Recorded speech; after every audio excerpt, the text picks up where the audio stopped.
दोस्तों, ये कहानी है नई नौकरानी की। एक धनी व्यक्ति के घर में एक नौकरानी काम करती थी। उसकी 5 वर्ष की एक सुंदर बेटी थी। अमीर व्यक्ति का एक बेटा था, वह 7 वर्ष का था। अमीर व्यक्ति अपनी नौकरानी को बहुत भला बुरा कहता था।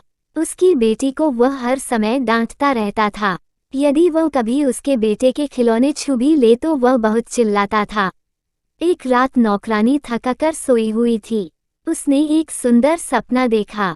उसने देखा कि 2 देवदूत आकर उसे और उसकी बेटी को अपने साथ ले गए। वे लोग एक बहुत ही सुंदर जगह पहुंचे। वहां चारों ओर सब खुश थे। नौकरानी अपने मालिक की सेवा बहुत प्यार से करती थी, लेकिन उसका मालिक उससे फिर भी खुश नहीं रहता था।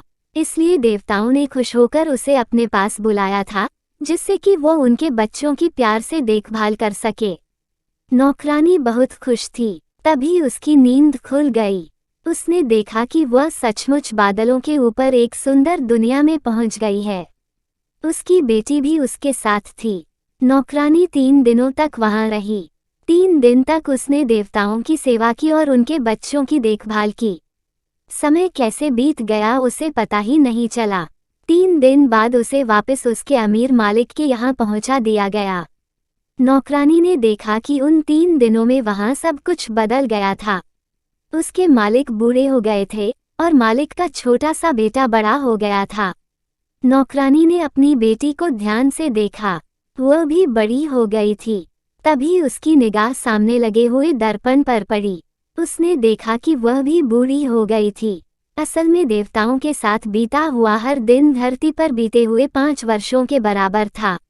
नौकरानी 15 वर्षों के बाद धरती पर वापस आई थी, लेकिन इन 15 वर्षों ने धनी मालिक को पूरी तरह बदल दिया था। देवताओं के साथ रहकर आई नौकरानी का उसके मालिक ने स्वागत किया। उसकी सुंदर लड़की और मालिक के लड़के का धूमधाम से विवाह करा दिया गया। दोस्तों, कहानी अच्छी लगी हो तो चैनल को सब्सक्राइब कर देना। धन्यवाद।